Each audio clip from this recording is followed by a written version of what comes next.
Who's your commander? Good luck. Equip. Move to combat. Resolves. Right. Now, before you attack Does me, anyone have an answer? well played. Good game.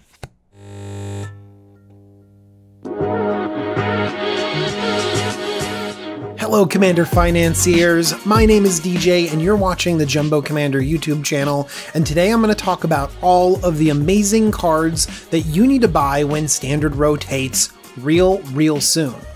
What is Standard rotation? Well, Standard is a format where you can't play all of your cards.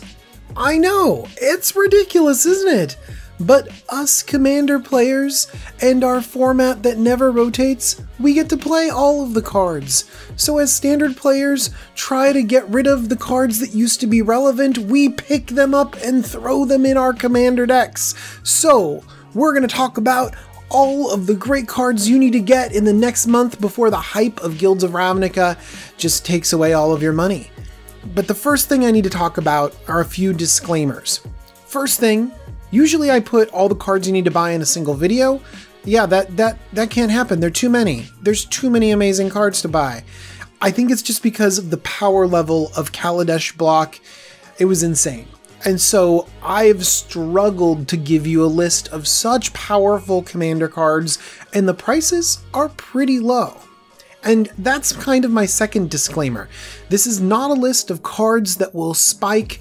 This is not a list for you to make quick and easy money. This is just a list of great Magic cards presented to you at a time when usually cards are at their cheapest. So the very first card I'm going to talk about is 5 cards. I'm sorry, I cheated, but it's only this once. I want to talk about the Gearhulk cycle. All of them are amazing. I love how they're artifacts. They're aggressively costed. They're flavorful. They go really well with their individual archetypes. The only one that's really feeling a little bit off in terms of price range is Torrential Gearhulk. It sees a lot of play, definitely powerful. I think the most powerful for the cheapest price has to be Cataclysmic Gearhulk. It is a crazy board wipe on a dude, 5 CMC, and this card is like 75 cents, guys. It's very good. My next favorite card in this list has to be Combustible Gearhulk. Card draw in red is really great. It's got a political angle, it's an artifact, and in red you have ways to just whip that in and out of the graveyard. I've found it to be spectacular, and I'm excited to pick up as many of these Gearhulks as possible because I've seen their power level. Next, I want to talk about a Counterspell. It's actually not just a counterspell, it does everything. Insidious Will. 2 blue for an instant, you can choose one to counter target spell, choose new targets for a target spell, or copy target instant or sorcery spell. You may choose new targets for the copy. A 4-mana counterspell has to do a lot. Most of the time it has to replace itself or do several things. Insidious Will doesn't do any of that, but what it does have is incredible flexibility, and that's why this card is amazing. Coming in at just 25 cents, it's an easy pickup. One thing I'm going to keep doing throughout this video is mention the foil prices of these cards. Some of you might not care about the foil prices, but what it does is it gives us an interesting benchmark for how this card will perform. Foils are usually double the cost of their normal counterparts, but Kaladesh has something interesting. It was opened up so much, and these cards are so powerful that we're seeing very strange foil multipliers. For example, Insidious Will as a foil comes in around $1. That's a 4x multiplier. That's double what it should be. So what does this large foil multiplier tell us? Well, I believe it tells us that this is the type of card Commander players really desire, and they desire it so much that they're willing to pay a premium for the premium copy of it. That should give us some confidence in the card and its long-term viability in our format. Let's talk about a legendary creature that I'm a huge fan of, Cabal Council of Allocation. 1 white-black for a 2/3 legendary human advisor. Whenever an opponent casts a non-creature spell, that player loses 2 life and you gain 2 life. I love taxation effects. White and black does a great job of doing this. It's a legendary creature, but it can slot into many of these taxation decks. Cabal is 75 cents. Very affordable, but it's that foil multiplier that really drew me to this card. The foil copy is $7.50. That's a 10-time foil multiplier, making us think that people really want to play with Cabal. The next card is a powerhouse in competitive EDH and great in the most casual of games as well. Flux Reservoir is 4 CMC for an artifact. Whenever you cast a spell, you gain 1 life for each spell you've cast this turn. You can pay 50 life and nuke something, 50 damage to target creature or player. So in all those life gain decks, suddenly you can weaponize it, but also we have a powerful win condition when you combo off, storm off, or demonstrate a loop. Suddenly you can just kill the entire table with a very powerful artifact. Yeah, Wizards keeps printing powerful artifacts. We see a lot in this set, even more in Aether Revolt, and so a card like Inventors Fair just synergizes so well. It's a legendary land. At the beginning of your upkeep, if you control 3 or more artifacts, you gain 1 life. It comes into play untapped and taps for a colorless. All of that is fine, but then when you tack on 4 and tap, sacrifice the Inventors Fair to search your library for an artifact card, reveal it, and put it into your hand, that is so strong. This works with every artifact in history and every future artifact. Every artifact deck needs Inventors Fair. It's very powerful. So powerful that we might have missed the bottom. Inventors Fair was hovering under $1, and then people realized that this card's just plain old good and have been including it in decks. Inventors Fair is now at $3, and I think that it's really worth a pickup. Even if you don't have an artifact deck for it right now, I would buy it so that you can play it in the future. Next is another powerful commander, Rushmi, Eternity's Crafter, 2 green-blue for a 2/3 legendary druid elf. Whenever you cast your first spell each turn, reveal the top card of your library. If it's an online card with converted mana cost less than that spell's, you may cast it without paying its mana cost. I love that text. By the way, if you don't cast the revealed card, you get to put it into your hand. So the downside of this is just card draw after card draw. Rushmi is also a mythic and coming in at $1. I can see this slotting into so many decks, giving us lots of value and becoming a real threat if she stays on the board. Next, we have another mythic, another favorite, and another cheap card. Metallurgic Summonings is 3 blue for an enchantment. Whenever you cast an instant or sorcery spell, create an XX colorless construct artifact creature token where X is that spell's converted mana cost. Just being able to create an army out of nothing, out of cantrips, is really amazing. Getting lots and lots of value from your Spellslinger decks.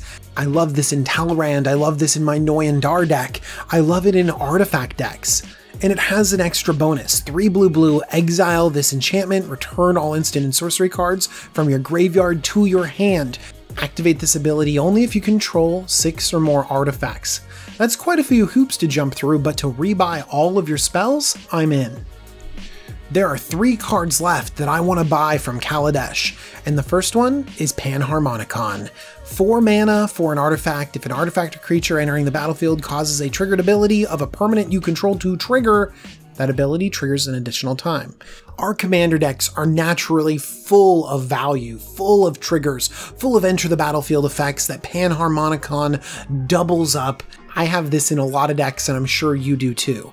We didn't quite hit the bottom, right now it's at $4, but if this doesn't get reprinted, it's going to keep rising more and more and more.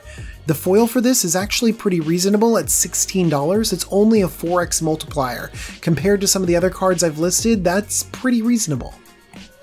Next, we have a powerful budget Planeswalker? Nissa Vital Force is 3 green for a 5 loyalty Planeswalker, +1 to untap target land you control until your next turn. It becomes a 5/5 elemental creature token with haste. It's still a land. -3 to return target permanent card from your graveyard to your hand. -6, you get an emblem with whenever a land enters the battlefield under your control, you may draw a card. First off, Nissa coming in at $4.50 is crazy. I remember a time when every Planeswalker just had to be close to $10 because of its type. Just Planeswalkers were expensive. And now we're in a time where we can have a sub $5 Mythic Planeswalker. I'm excited by that. But let's break down Nissa. 5 mana to turn lands into 5/5s? That's not that great. 5 mana to get a permanent card from your graveyard to your hand? Also not great. But that emblem, if you can land that emblem in Commander, you can assure yourself so much card draw, so much value. I would have a hard time imagining you not win that game. So a Nissa Vital Force is this amazing draw engine with a tiny hoop you have to jump through. I think it's totally worth it, even if your deck doesn't have a ton of land synergies. But if you do have some land synergies, I don't know, maybe you're running a Jund Land Matters deck? Yeah, Nissa seems great. Pick it up before Nissa gets more expensive. And finally, the last card I'm going to talk about, my favorite card from Kaladesh. I know, how's it going to top all of these amazing cards? But it just is, it's Gonti, Lord of Luxury. 2 black for a 2/3 legendary Aetherborn rogue. Gonti has Death Touch, and when he enters the battlefield, look at the top 4 cards of target opponent's library, exile one of them face down, put the rest on the bottom of that library in a random order. For as long as that card remains exiled, you may look at it, you may cast it, and you may spend mana as though it were mana of any type to cast it. First thing I gotta mention, I think Gonti's just an awesome card. A 2/3 Death Touch with a draw ability on it, and not just any draw, it's a filtered draw. That's good for 4 CMC, but then you add the additional benefit of stealing cards from your opponent, and I've fallen in love. I've enjoyed playing Gonti every single time I've cast him. The politics of picking a player, the amazingness as you look at the top 4 cards and be, I love that no one knows what you've chosen, that you can just take something. It's also an added benefit that if you can just keep looping Gonti, you can exile an opponent's entire library. And so often, the body on these types of creatures is just meaningless. 2 power isn't impactful in Commander, so your Mole Drifters and your Eternal Witnesses aren't the creatures that they are in limited formats. But Gonti has Death Touch. That means he is relevant in this format of huge monsters. And can I just mention, Gonti is 25 cents. 25 cents! I would get so many of these and love playing him every time. Another thing I have to mention, remember that foil multiplier? Well, foil Gonti is 375. Yeah, people want the luxurious version of Gonti. 375, that's a 15-time foil multiplier. That just lets you know how much people want to play with this card. So I would make sure you have plenty of copies in your collection. And if you care about buying these cards for the cheapest price, then you should visit tcgplayer.com. They honestly have the best prices on Magic cards. Other places can't compete because they are literally competing on tcgplayer.com. I also like them a lot because they sponsor this channel. They help me make videos. Thank you, tcgplayer.com. You can click on the link in the description to see this whole list and find out what they're selling for. I also want to thank my patrons. Thank you, patrons. And one way I have to say thank you is by giving away cards. So I've gone on tcgplayer.com and I've bought a bunch of these cards that are rotating, and I'm going to have an extra large random giveaway. So hopefully you guys get lucky and get a bunch of staples from these blocks. This has been DJ talking about cards to buy as Standard rotates, and I've only covered Kaladesh. Yeah, we've got Aether Revolt, Amonkhet, and Hour of Devastation to talk about. Yeah, there's a lot of cards to buy. This has been some great sets. Whew. All right, let's get going. I'm going to see you really soon with more videos.